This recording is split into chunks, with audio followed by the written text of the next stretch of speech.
Meus pais me cortaram completamente há 5 anos e, depois, exigiram que eu vendesse minha casa para pagar a dívida de $150.000 da minha irmã.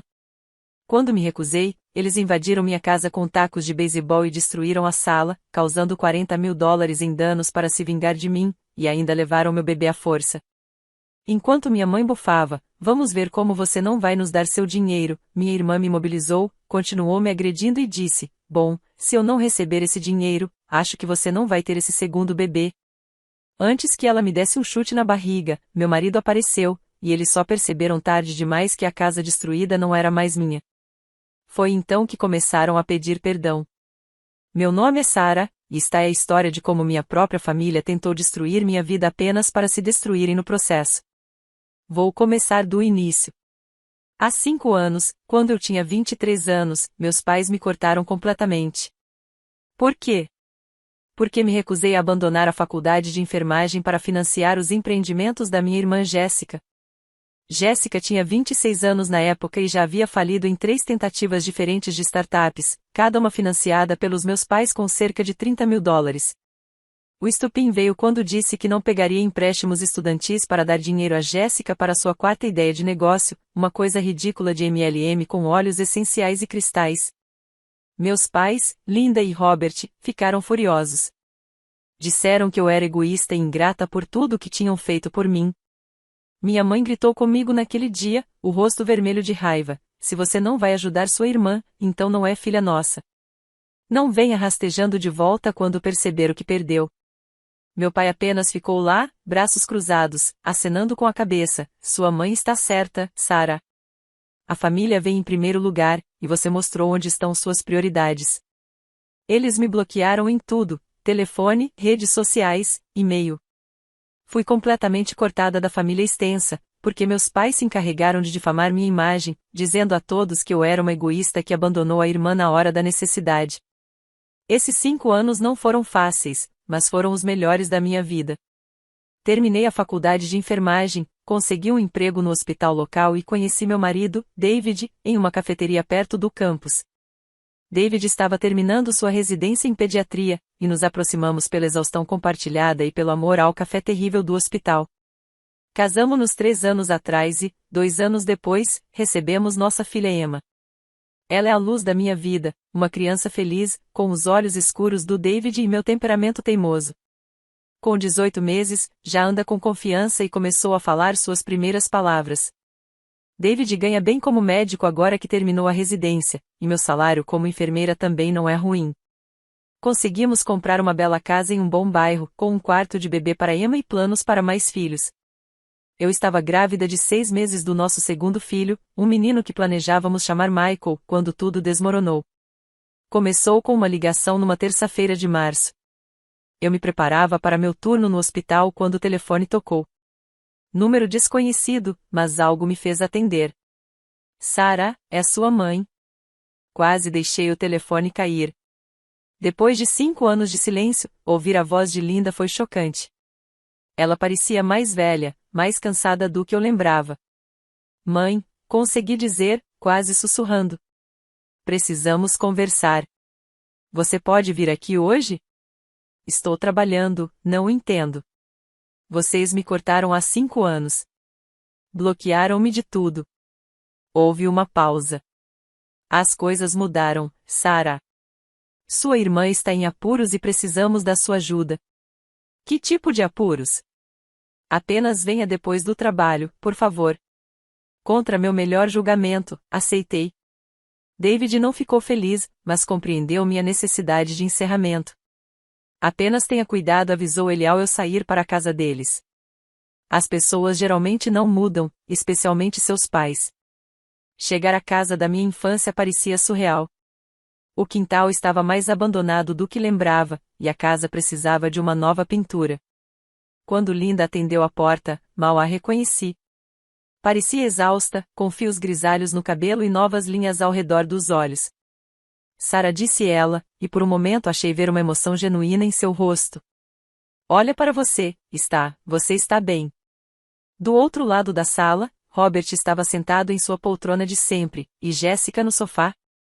Jéssica sempre fora a irmã mais bonita, loira, enquanto eu era morena, curvilínea, enquanto eu era magra, extrovertida, enquanto eu era reservada. Mas agora ela estava horrível. O cabelo sem vida, havia engordado, e olheiras profundas marcavam seus olhos. Oi, Sarah, disse Jéssica, sem me encarar. Sentei-me cuidadosamente, minha barriga de grávida tornando o gesto ainda mais desconfortável. Então, do que se trata? Perguntei. Robert pigarreou. Jéssica está com problemas financeiros. Já a ajudamos o quanto pudemos. Mas quão grande é o problema? Perguntei, já temendo a resposta. $150.000, disse Jéssica baixinho. Senti o sangue esvair do meu rosto. Como você conseguiu acumular uma dívida dessas? Era uma oportunidade de investimento, respondeu defensivamente. Eu ia reformar casas para vender. Peguei dinheiro emprestado de alguns investidores privados, e o mercado quebrou. E você pegou emprestado de agiotas, disse eu, firme. Não era uma pergunta. O silêncio de Jéssica falou por si só. Linda se inclinou para a frente. Sarah, estão ameaçando ela. Essas pessoas não estão brincando. Já demos tudo o que tínhamos, nossas economias, o fundo de aposentadoria do seu pai. Até pegamos uma segunda hipoteca da casa. E ainda não é suficiente, acrescentou Robert.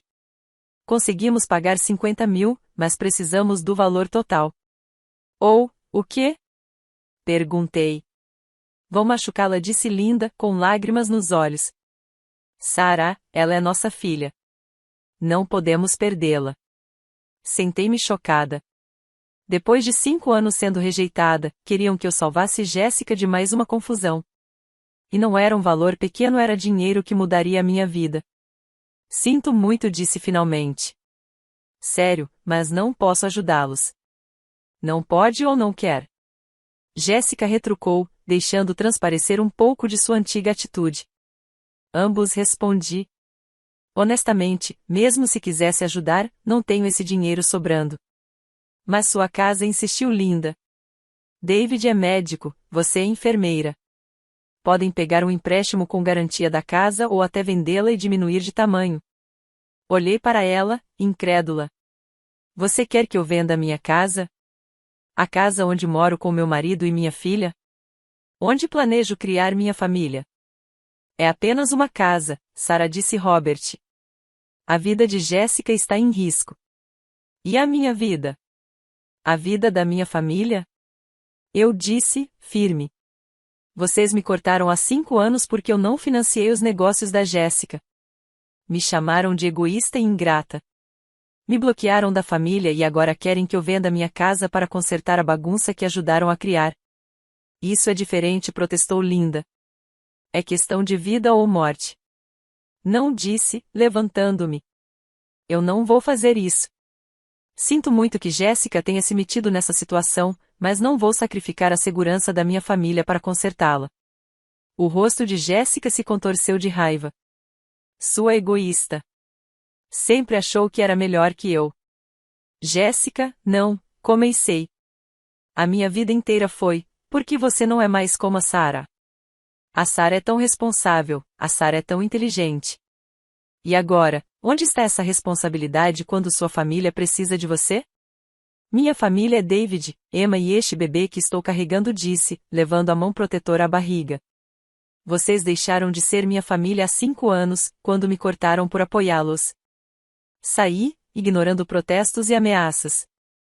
Jéssica gritou atrás de mim que lembraria disso e que eu me arrependeria de abandonar a família.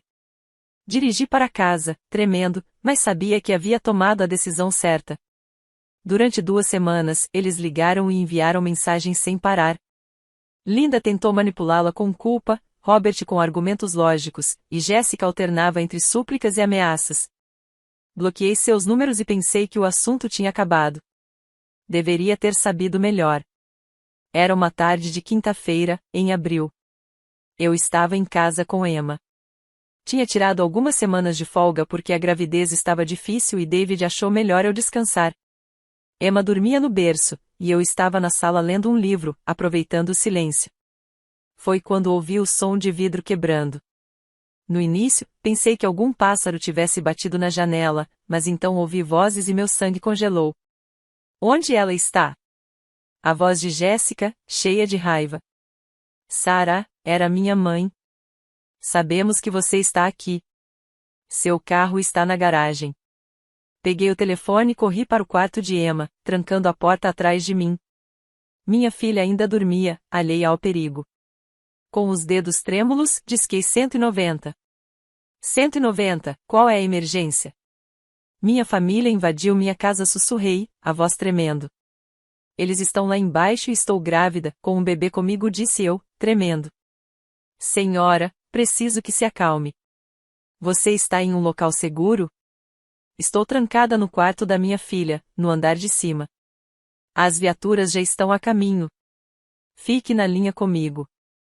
Lá embaixo, eu podia ouvir passos se movendo e então um som que fez meu coração parar, o estrondo de algo pesado batendo em alguma coisa. Sarah. A voz de Robert ecoou pela casa. Desça aqui agora. Emma se mexeu com o barulho, e eu balancei suavemente o berço, rezando para que ela não acordasse e começasse a chorar. Mais sons de destruição e a voz de Jéssica. Se ela não nos der o dinheiro, vamos pegar o que pudermos. Essa TV deve valer alguma coisa. Jéssica, para ouvir Linda dizer, mas a voz soou sem convicção. Não, ela quer ser egoísta. Tudo bem, vamos mostrar a ela o que ser egoísta traz. Os sons de destruição continuaram por o que pareceram horas, mas provavelmente foram apenas minutos. Finalmente, ouvi a maçaneta do quarto de Emma se mexer. Sarah, sabemos que você está aí, disse a voz de Linda, bem do lado de fora da porta. Saia. Precisamos conversar. A polícia está a caminho. Bom, rosnou Jéssica. Então podem te prender por não ajudar sua irmã quando ela precisava de você. Emma começou a chorar, assustada pelas vozes. Peguei-a no colo, apertando-a contra mim, mas o choro parecia alimentar ainda mais a raiva de Jéssica. Traga esse bebê aqui. Gritou Jéssica. Se você não vai me ajudar, talvez sua preciosíssima filha consiga te convencer. A maçaneta da porta balançou com mais violência e ouvi o som de alguém chutando a porta. Parem! Gritei. Você está assustando ela. Vai parar quando concordar em ajudar Jéssica, disse Robert. Não precisa ser difícil, Sarah. É só assinar os papéis para pegar um empréstimo com garantia da casa. Eu não vou fazer isso. Respondi. Foi quando a porta se estilhaçou. Robert entrou empunhando um taco de beisebol. Eu podia vê-lo em suas mãos enquanto avançava pelo portal quebrado. Atrás dele, Linda parecia pálida, mas determinada, e Jéssica segurava outro taco, o rosto contorcido de raiva. Me dê minha neta. Disse Linda, estendendo a mão para Emma. Não. Apertei Emma contra mim, recuando. Me dê ela, Sarah. Não vamos machucá-la. Só queremos que você veja a razão. Vocês invadiram minha casa com tacos de beisebol. Claro que vão machucá-la. Disse eu, desesperada. Jéssica avançou. Me entregue o bebê ou eu a levo. Quando ainda me recusei, Jéssica investiu contra mim. Lutamos, e Emma agora chorava, aterrorizada pelo caos. De alguma forma, na confusão, Linda conseguiu tirar Emma de meus braços. Aqui. Disse Linda, segurando minha filha chorando. Agora, talvez você nos ouça. Por favor, implorei, mãos trêmulas, não machuquem ela. Ela é apenas um bebê. Não vamos machucá-la, disse Linda, mas a voz estava fria. Mas não vamos devolvê-la até você concordar em ajudar Jéssica. Foi então que Jéssica me empurrou com força, e eu caí para trás, batendo no chão. Antes que eu pudesse me levantar, ela estava sobre mim, me imobilizando com os joelhos nos meus braços. Sabe de uma coisa, Sarah? Disse Jéssica, levantando a mão. O primeiro tapa fez meus ouvidos zumbirem. Estou cansada de você agir como se fosse melhor que eu. Outro tapa. Cansada de você ser a filha perfeita. Tapa. A bem-sucedida. Tapa. Aquela que todos amam. Jéssica, pare. Gaguejei, sentindo sangue na boca. Não, Quer ver o que ser egoísta traz? Os olhos de Jéssica estavam selvagens, quase insanos. Quer proteger essa vida perfeita que você construiu enquanto eu perco tudo? Linda ainda segurava Emma, que gritava de terror. Vamos ver como você não vai nos dar seu dinheiro, resmungou minha mãe, com voz cheia de desprezo. Quando você perder tudo, vai entender o que Jéssica está passando. Jéssica se inclinou perto do meu rosto. Bom, se eu não receber esse dinheiro, acho que você não terá esse segundo bebê. Vi sua intenção em seus olhos antes que ela se movesse. Ia chutar minha barriga, tentando me fazer perder o bebê. Tentei me virar para proteger meu filho que ainda estava por nascer, mas Jéssica me tinha presa. Por favor, não. Gritei. Não com o meu bebê. Jéssica ergueu o pé e eu fechei os olhos, esperando o impacto que destruiria tudo. Ele nunca veio. Saiam da minha esposa. A voz de David cortou o caos como uma faca. Abri os olhos e o vi na porta, ainda com o uniforme do hospital, o rosto uma máscara de raiva que eu nunca tinha visto. Jéssica se afastou de mim, de repente insegura. Robert ergueu o taco de beisebol ameaçadoramente. Você deve ser o marido, disse ele. Bom. Talvez consiga fazer sua esposa entender alguma coisa. David entrou no quarto, e eu podia vê-lo analisando a cena, eu no chão, sangrando pela boca, Jéssica e Robert com tacos, Linda segurando nossa filha gritando. Me dê minha filha, disse David, a voz mortalmente calma. Ainda não acabou aqui, disse Linda, recuando diante dele. Já acabou para vocês, disse David. E vão me devolver minha filha e sair da minha casa antes que eu chame a polícia. Já chamamos, disse Jéssica desafiadora. Sarah nos denunciou. Bom, disse David. Então podem ser presas por invasão, agressão e colocar uma criança em perigo. Isso pareceu abalar a confiança de Linda. Ela olhou ao redor da sala destruída, e agora eu podia ver o estrago. Minha linda sala estava devastada, o sofá rasgado, a mesa de centro em pedaços, a TV destruída e buracos nas paredes feitos pelos tacos de beisebol. É isso que acontece quando a família não ajuda a família, disse Jéssica, mas já se dirigia para a porta. David me ajudou a levantar, e eu podia vê-lo examinando meu rosto com um olhar médico, catalogando meus ferimentos. Está machucada em outro lugar? O bebê, acho que estamos bem, disse eu, embora meus braços ainda doíssem onde Jéssica me segurara e meu rosto latejasse pelos tapas. Finalmente, Linda entregou Emma a David, e nossa filha imediatamente se acalmou nos braços do pai. Ainda não acabou, disse Linda. Jéssica ainda precisa de ajuda, e você é a única família que ela tem. Então ela deveria ter pensado nisso antes de invadir nossa casa e agredir minha esposa grávida, disse David, friamente. Foi quando ouvimos as sirenes. Os minutos seguintes foram um caos. Policiais preencheram a casa. Paramédicos me examinaram, e Jéssica, Robert e Linda foram algemados. Os oficiais colheram depoimentos, fotografaram os danos e documentaram meus ferimentos. Precisaremos que ambos compareçam à delegacia amanhã para dar seus depoimentos completos, disse o oficial Martinez. Mas já temos provas suficientes para acusar os três de invasão, agressão, destruição de propriedade e colocar uma criança em perigo. Depois que todos saíram, David e eu ficamos na sala destruída, segurando Emma entre nós. O estrago foi extenso, facilmente $40.000, talvez mais. Não acredito que fizeram isso, disse David, balançando a cabeça. Meus próprios pais, David. Minha própria família. Eles não são mais minha família, disse eu, firme. Eles deixaram isso claro há 5 anos, e hoje só reforçaram. Passamos os dias seguintes lidando com ajustadores de seguro, empreiteiros e advogados. A casa estava inabitável, então nos mudamos temporariamente para um hotel. Emma estava apegada e assustada, chorando com qualquer barulho, e eu tinha dificuldade para dormir, sobressaltando a cada som. Uma semana após o ataque, recebemos a ligação que mudou tudo. Senhora Thompson era nosso advogado, Michael Shane, preciso vê-la, junto com seu marido, o quanto antes. Há algo sobre a situação da casa que vocês precisam saber. Nos encontramos em seu escritório naquela tarde, com Emma brincando silenciosa no canto. Estou revisando os registros da propriedade da sua casa, como parte do caso criminal contra sua família, disse Michael. E descobri algo muito preocupante.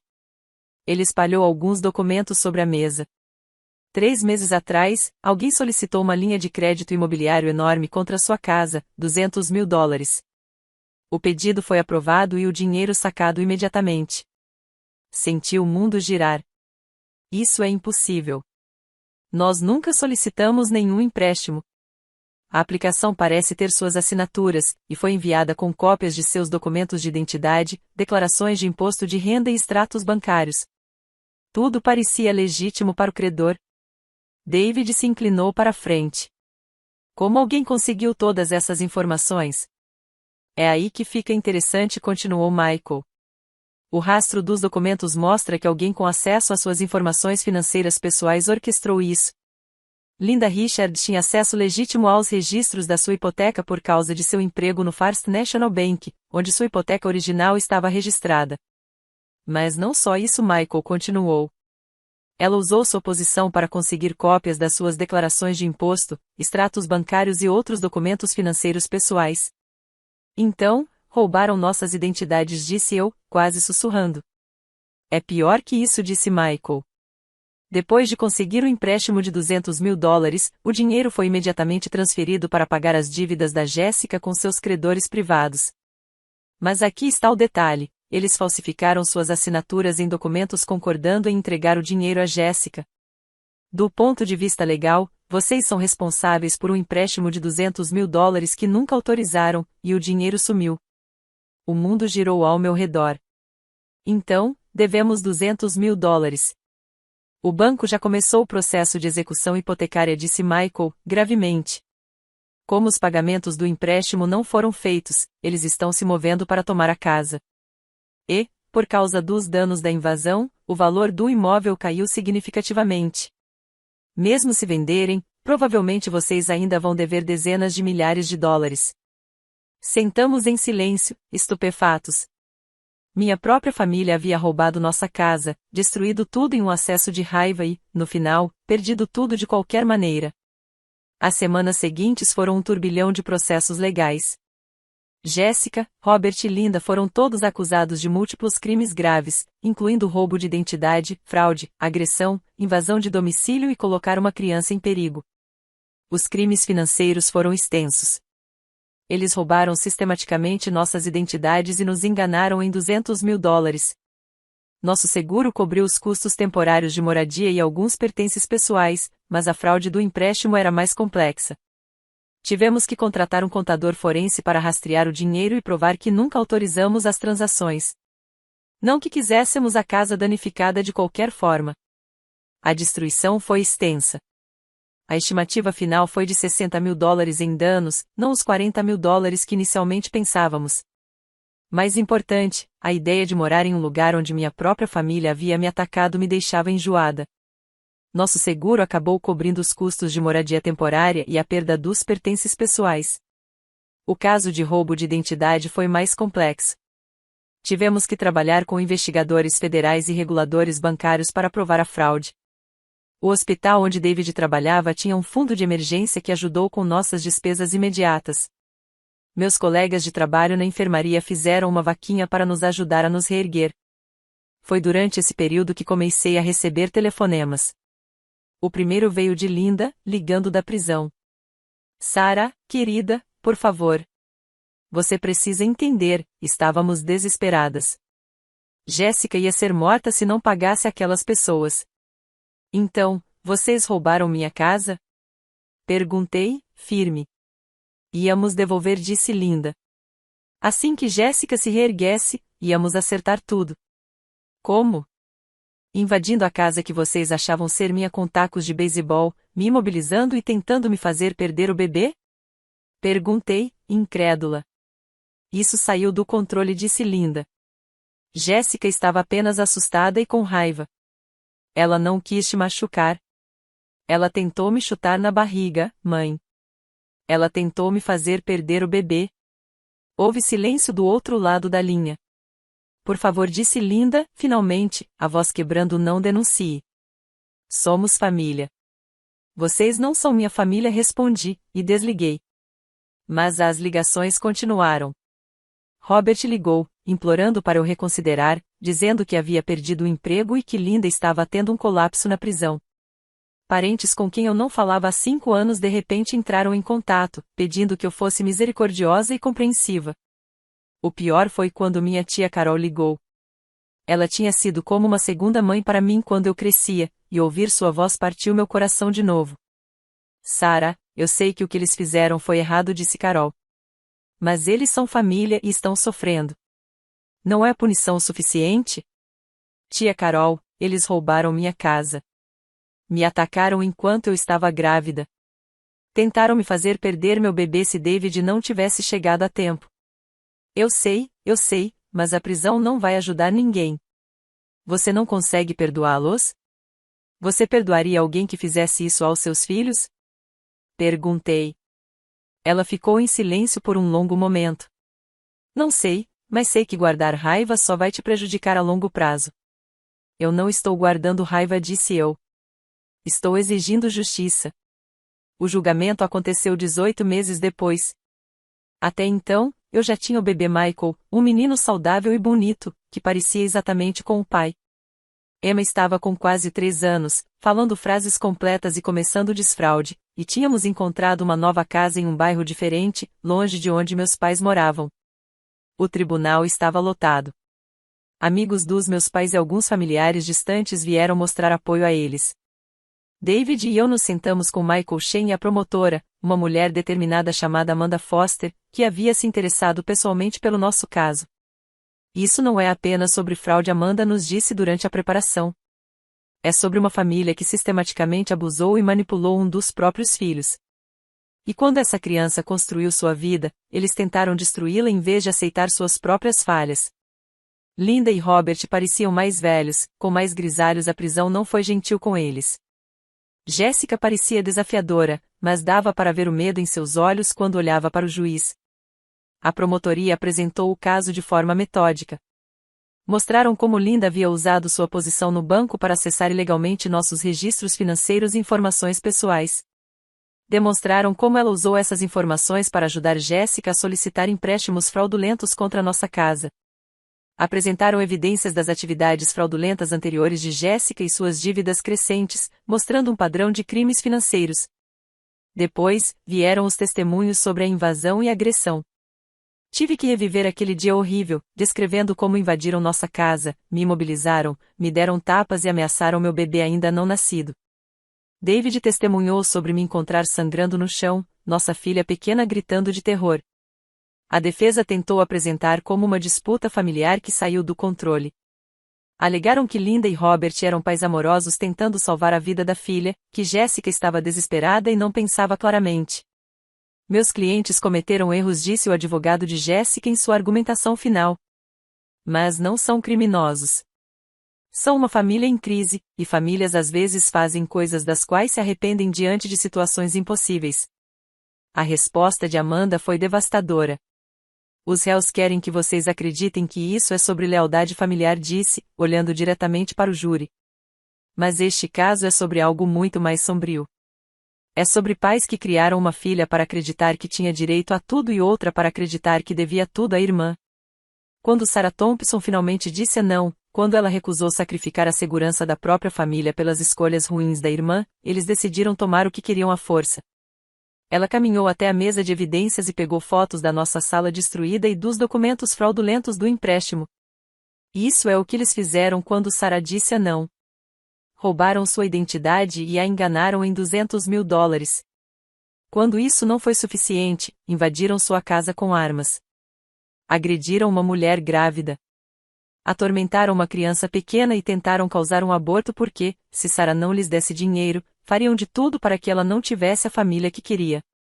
O júri ficou menos de 2 horas fora. Culpados em todas as acusações. A audiência de sentença aconteceu um mês depois. Por lei, eu poderia fazer uma declaração de impacto da vítima, e estava temendo esse momento há semanas. Levantei-me no púlpito, olhando para o tribunal. Meus pais sentaram-se à mesa dos réus, sem me encarar. Jéssica olhava para as mãos. Meritíssimo, comecei, a voz firme apesar das lágrimas. Há 5 anos meus pais me cortaram da família porque eu não abriria mão do meu futuro para financiar os erros da minha irmã. Me chamaram de egoísta e ingrata e me bloquearam de suas vidas. Fiz uma pausa, reunindo forças. Passei esses 5 anos construindo uma vida da qual me orgulhava. Tornei-me enfermeira. Casei-me com um homem maravilhoso. Tive filhos. Achei que havia superado a dor de perder minha família. Mas eles não haviam terminado comigo. Olhei para Linda e Robert, obrigando-os a encontrar meus olhos. Quando não conseguiram me convencer a dar-lhes dinheiro, decidiram roubá-lo. Usaram informações pessoais roubadas para contratar um empréstimo fraudulento de $200.000 contra minha casa, deixando-me responsável por uma dívida que nunca autorizei.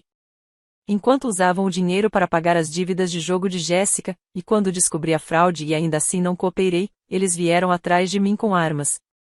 Minha voz começou a tremer, mas continuei. Eles aterrorizavam minha filha pequena.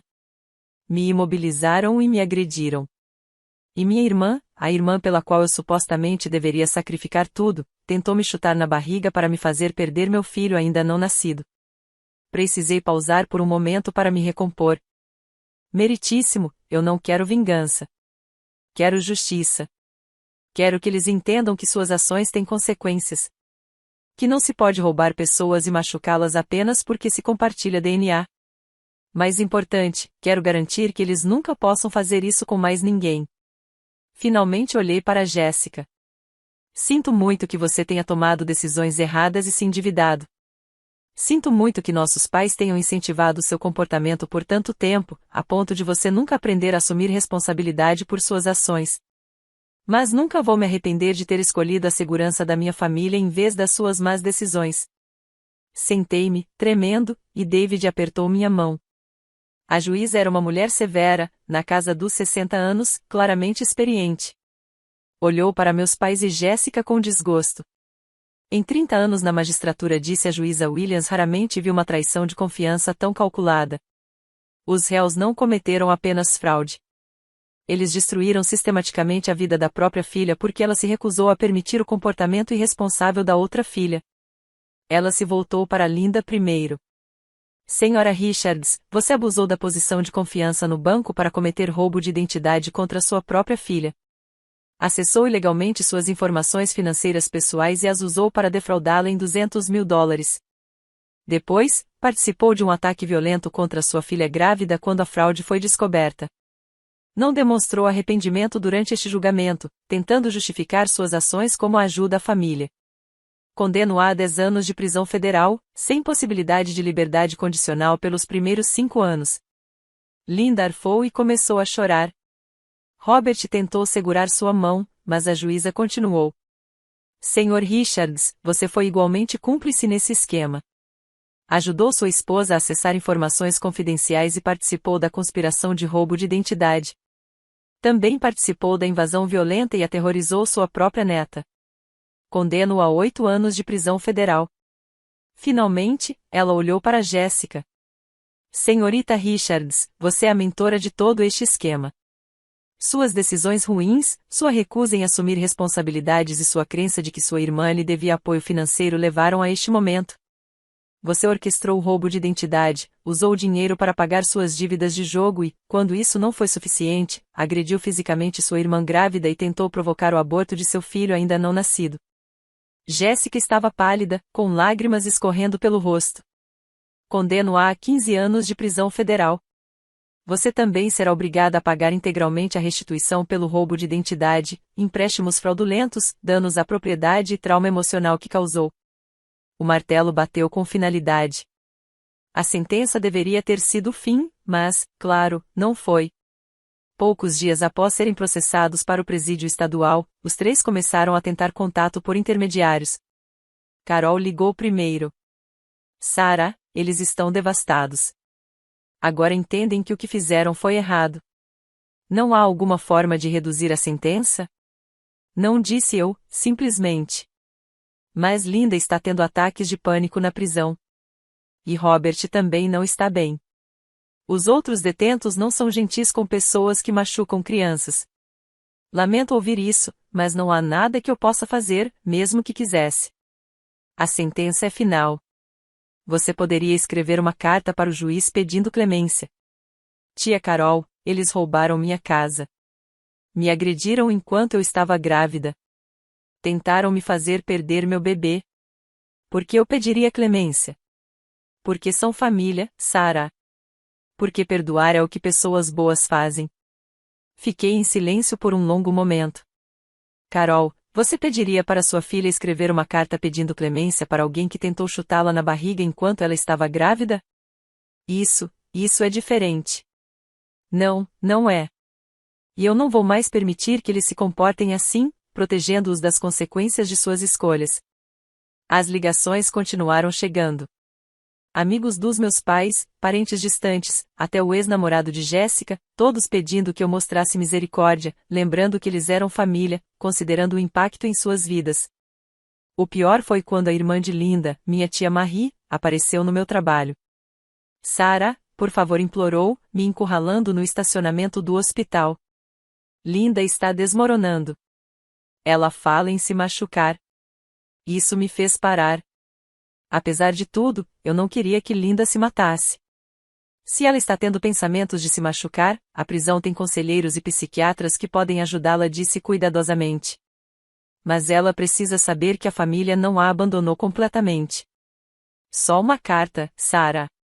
Apenas algo para lhe dar esperança. Marie, eles nunca pediram desculpas. Nem no julgamento, nem na sentença, nunca disseram uma vez sequer que se arrependiam do que fizeram comigo. Sempre deram desculpas e culparam os outros. Talvez se você tivesse tentado primeiro. Não cortei a conversa, cansada. Não sou responsável pela saúde mental da Linda. Não sou responsável por consertar a bagunça que fizeram da própria vida. Sou responsável por proteger minha própria família. E é isso que vou fazer. Mas as cartas da prisão começaram a chegar de qualquer forma. Primeiro de Linda, depois de Robert, e então de Jéssica. Chegavam a cada poucas semanas, encaminhadas pelo escritório de Michael Shane, para que não tivessem meu endereço. As cartas de Linda eram manipuladoras, cheias de culpa e jogadas emocionais. Sarah, minha querida filha, não passa um dia em que eu não pense em você e nos meus lindos netos. Sei que cometemos erros, mas estávamos tão apavorados com a possibilidade de perder Jéssica. Agora, como mãe, você precisa entender que às vezes fazemos coisas das quais nos arrependemos ao tentar proteger nossos filhos. Eu não sou mais a mesma pessoa que fez essas coisas. A prisão me mudou. Encontrei Deus e entendo agora que o que fizemos foi errado. Por favor, não consegue encontrar em seu coração o perdão para sua mãe? Só quero a chance de ser avó de Emma e Michael. As cartas de Robert eram mais diretas, mas igualmente manipuladoras. Sarah, sei que falhei como pai. Eu deveria ter protegido você em vez de deixar os problemas da sua mãe e de Jéssica se interpor entre nós. Deveria ter sido mais forte. Estou pagando pelos meus erros agora e aceito isso. Mas peço a você, como minha filha, que considere me deixar voltar à sua vida quando eu sair. Quero reparar. Quero ser o pai e avô que deveria ter sido. Mas as cartas de Jéssica eram as piores. Começavam raivosas. Sarah, espero que esteja feliz.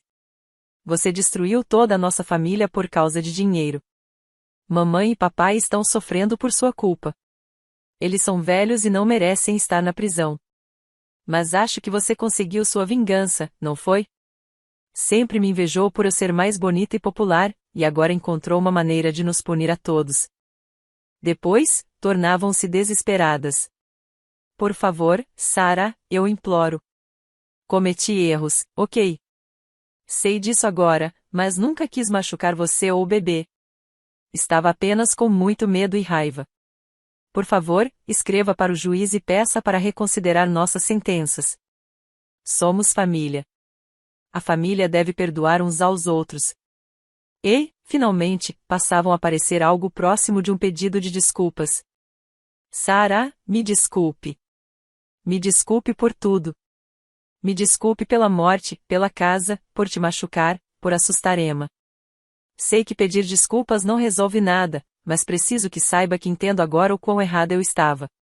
Tive muito tempo para pensar aqui e percebi que fui egoísta a vida toda. Mamãe e papai sempre me salvaram, e eu nunca aprendi a enfrentar meus problemas. Mas ver o que minhas ações fizeram a você, a nossa família, não consigo viver com essa culpa. Por favor, podemos encontrar uma maneira de nos curar disso? Não espero que me ajude a sair mais cedo, mas talvez algum dia possamos conversar. Talvez algum dia você possa me perdoar. Li cada carta, e David me observava com preocupação crescente. Por que você está se colocando nisso? Perguntou uma noite, enquanto eu terminava de ler a última tentativa de redenção de Jéssica.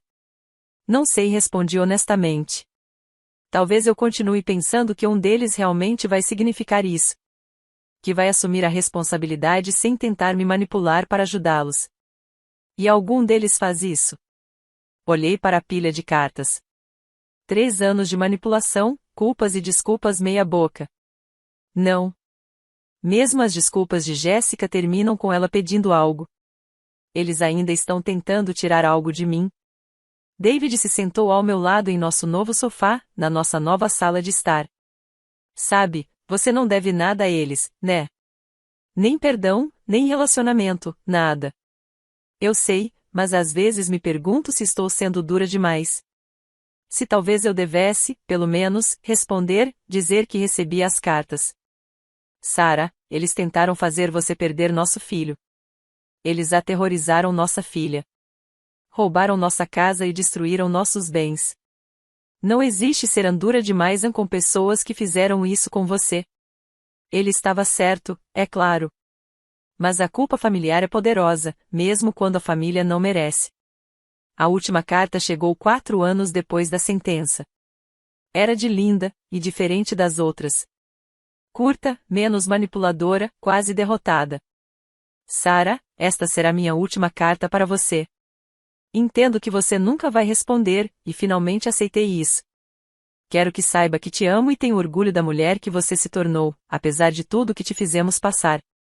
Você sempre foi a mais forte de nós, mesmo quando era pequena. Cuide-se e cuide da sua linda família. Espero que algum dia você encontre paz com tudo isso. Mamãe? Fiquei olhando para aquela carta por um longo tempo. Foi a primeira que não pedia nada, não tentava me manipular, não buscava me fazer sentir culpa. Era apenas um adeus. David me encontrou chorando com a carta na cozinha. O que houve? Perguntou, preocupado. Acho que é realmente isso, disse, mostrando a carta. Acho que ela finalmente desistiu. E como você se sente com isso? Pensei seriamente na resposta. Aliviada, na maior parte, mas também triste, eu acho. Era realmente o fim de qualquer relação com eles. Já acabou no dia em que invadiram nossa casa com tacos de beisebol, David me lembrou suavemente. Isso é só eles finalmente aceitando o que você aceitou há muito tempo. Ele estava certo, mas ainda assim parecia um fim, e fins sempre têm um pouco de tristeza, mesmo quando são necessários. Hoje, 9 anos após o julgamento, estamos bem. Emma tem 12 anos, uma menina brilhante e curiosa, que ama ler e quer ser veterinária quando crescer. Michael tem 8 anos e é pura energia, obcecado por dinossauros e futebol. Estou grávida novamente do nosso terceiro filho, uma menina que planejamos chamar de Grace. David agora é chefe de pediatria do hospital, e eu me tornei enfermeira especialista em saúde materna. Compramos uma linda casa em um bairro seguro, com boas escolas. Temos um cachorro chamado Buster, uma minivan e uma hipoteca. É uma vida maravilhosamente normal. Emma às vezes pergunta sobre meus pais, porque ela não tem a voz do meu lado como alguns amigos dela. Eu explico de forma apropriada a idade. Às vezes as pessoas da família tomam decisões muito ruins que machucam os outros. E quando isso acontece, às vezes a família não pode mais ficar junta. Eles foram maus com você, mamãe? Perguntou uma vez. Sim, querida. Foram muito maus comigo. Sinto muito por terem sido maus com você, mas estou feliz que temos os avós do papai. Os pais de David foram maravilhosos. Mais do que compensaram a ausência de meus pais. Amam Emma e Michael intensamente e estão radiantes com a chegada do novo bebê. Hoje, não falamos muito sobre Linda, Robert e Jéssica. A terapeuta que consultei por 2 anos após o julgamento me ajudou a lidar com muita culpa e raiva. Aprendi que perdoar não significa manter um relacionamento com quem te machucou. Significa parar de deixar que as ações deles controlem seu estado emocional. Perdoei-os no sentido de que não acordo mais com raiva. Não passo os dias planejando vingança ou desejando coisas ruins para eles. Mas perdoar não significa confiar neles ou querer que façam parte da minha vida. Significa apenas que liberei o veneno que colocaram no meu coração. Pelas notícias da família estendida, ouço pedaços do que aconteceu com eles. Linda foi libertada no ano passado, após cumprir 6 anos. Mora com Carol e trabalha meio período em um supermercado. Pelo que ouvi, a prisão quebrou seu espírito. Ela é apenas uma sombra da mulher manipuladora que foi. Robert saiu há 2 anos. Mora em um pequeno apartamento, trabalha na construção apesar de ter mais de 60 anos. Sua saúde não é boa, o estresse da prisão e a perda da família cobraram seu preço. Jéssica ainda tem 4 anos de pena. Carol diz que ela está fazendo faculdade na prisão e parece finalmente estar amadurecendo, mas não sei se é verdade ou apenas desejo de Carol. Jéssica sempre foi boa em convencer os outros de que mudou quando queria algo. Nenhum deles tentou me contatar desde a última carta de Linda.